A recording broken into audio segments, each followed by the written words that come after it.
مذاکره با آمریکا دوباره داغ شد، ولی این بار کی موافقه کی مخالف و پشت این بازی سیاسی چه خبره؟ حتی در توییتر هشتگ مذاکره این روزا حسابی داغ شده و یه جنگ تمام عیار تو فضای سیاسی ایران راه انداخته. بعضیا میگن که مذاکره تنها راه نجات از بحران اقتصادیه. بعضیا میگن مذاکره یعنی تسلیم، ما باج نمیدیم. اما واقعا داستان چیه؟ این دعوا از کجا شروع شده و آخرش چی میشه؟ این جنجال وقتی شروع شد که مسعود پزشکیان رئیس جمهور جدید ایران یا جمهوری اسلامی توی یه مصاحبه با شبکه NBC اعلام کرد که جمهوری اسلامی آماده مذاکره شرافتمندانه و برابر با آمریکاست. هرچند آقا از این کلمه شرافتمندانه زیاد داره استفاده میکنه. حرفای پزشکیان مثل بمب ترکید و همه رو به دو دسته تقسیم کرد. یه عده امیدوار شدن و گفتن شاید یه راه نجاتی باشه، از این وضعیت اقتصادی بیایم بیرون. یه عده هم عصبانی شدن و گفتن که این بحث یعنی خیانت، هرچی آقامون بگه. درست همون موقع یه سری گزارشات جدید منتشر شد که میگفت آمریکا دنبال راه‌های غیر مستقیم برای مذاکره با جمهوری اسلامیه. بعضیا میگن این یعنی یک توافق تو راهه، ولی یه عده دیگه میگن که این فقط یه بازیه. ما دچار سردرگمی و بازی تو دست آمریکاییم. اما واقعا سوال اصلی اینجاست، آیا جمهوری اسلامی واقعا دنبال مذاکره است یا فقط دنبال یک تاکتیک تبلیغاتیه؟ با ما همراه باشید. اما موافقای مذاکره چی میگن؟ گروه اول یه عده از مقامات دولتی و اصلاح طلب سابق که میگن بدون مذاکره تحریم ها برداشته نمیشه و اقتصاد ایران نمیتونه دوام بیاره، که خب بی ربط هم نمیگن. محمد جواد ظریف وزیر خارجه سابق میگه که ایران باید یه راه دیپلماسی رو باز نگه داره تا از بنبست اقتصادی خارج بشه. بعضی از اقتصاددانها معتقدن که اگر مذاکره نکنیم قیمت دلار، کالاهای اساسی و تورم از اینی که هست بدتر میشه و مردم دارن تاوان یه سیاست اشتباه رو میدن. یه عده از مردم هم تو توییتر نوشتن که ما نمیخوایم به خاطر سیاست‌های اشتباه زندگیمون نابود بشه. جوونیمون رفت و بهتره یه راهی پیدا بشه تا فشار کمتر بشه. پس به طور خلاصه موافقای مذاکره میگن مذاکره میتونه تحریم ها رو کم کنه، اوضاع اقتصادی داغون شده و مردمی که زیر بار فشار اقتصادی له شدن رو کمی جلا بده و رژیم هایی که مذاکره نکردن سقوط میکنن. اما این همه ماجرا نیست. مخالفایی هم هستن که در مورد این مذاکره به هر حال نظرایی دارن.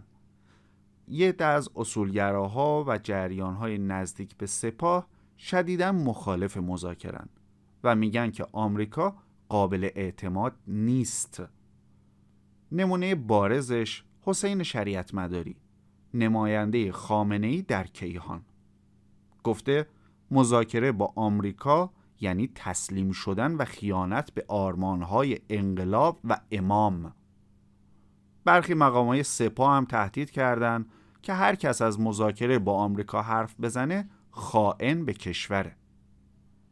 یه سری از مردم هم میگن که ما دیدیم برجام چی شد، مذاکره کردیم، توافق شد، ولی آمریکا زد زیرش. چرا دوباره باید گول بخوریم؟ به هر حال، پس به طور خلاصه مخالفای مذاکره میگن آمریکا غیر قابل اعتماده، برجام یه بار به ایران ضربه زده، دوباره نباید تکرار بشه. اگر مذاکره کنیم باید امتیازهای سنگینی به آمریکا و دولت‌های غربی بدیم. اما آیا اینا واقعاً دلیل قانع کننده ایه یا فقط یه بهونه برای ادامه وضع موجوده؟ پشت پرده این بازی چیه؟ حالا که دو طرف نظرشون رو گفتن، بیایید یکم عمیق‌تر بررسی کنیم که پشت این بحث چی میگذره.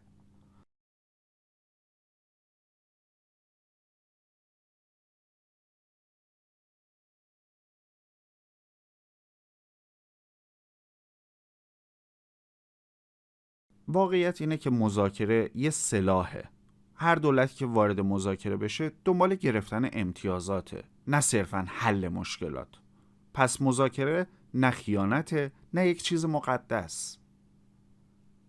اما یه چیز قطعیه، این وضعیت برای مردم دیگه غیر قابل تحمله. تو خیابونا، توی مغازه ها، حتی توی بیمارستان ها، همه از فشار اقتصادی خسته شدن. پس یه راه حلی باید پیدا بشه. آیا مذاکره تنها راه حل باقی مونده است یا جمهوری اسلامی عمدن داره کشور رو به سمت یک بحران خطرناکتر سوق میده؟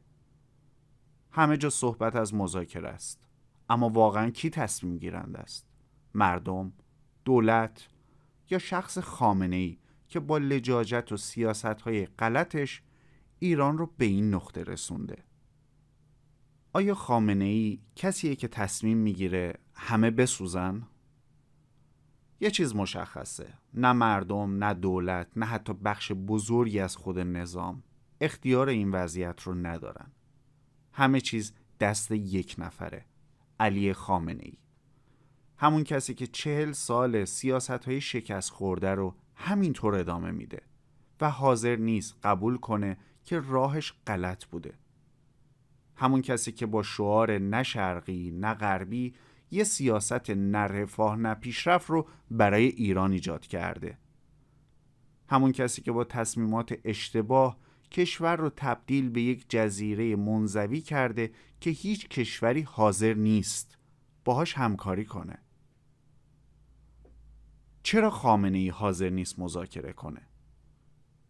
چون میدونه اگر مذاکره کنه باید از جاه طلبی های منطقیش دست برداره. یعنی دیگه نمیتونه پول مردم ایران رو خرج سوریه، لبنان، فلسطین و یمن بکنه. چون اگه مذاکره کنه باید فساد گسترده سپاه و وابستگانش رو متوقف کنه و اونا هم هرگز اینو قبول نمیکنن. چون مذاکره یعنی قبول شکست. یعنی خامنه‌ای باید بگه که 40 سال راه رو اشتباه رفته و این برای یک دیکتاتور غیر قابل تحمله.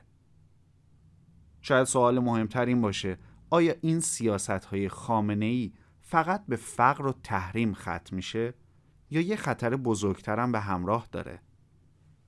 آره، جنگی که میتونه در راه باشه. آیا جمهوری اسلامی کشور رو به سمت نابودی میبره؟ اگه این وضعیت ادامه پیدا کنه، ایران داره مستقیم به سمت یک فاجعه میره. چرا؟ تحریم ها فشار اقتصادی رو روز به روز بیشتر میکنه.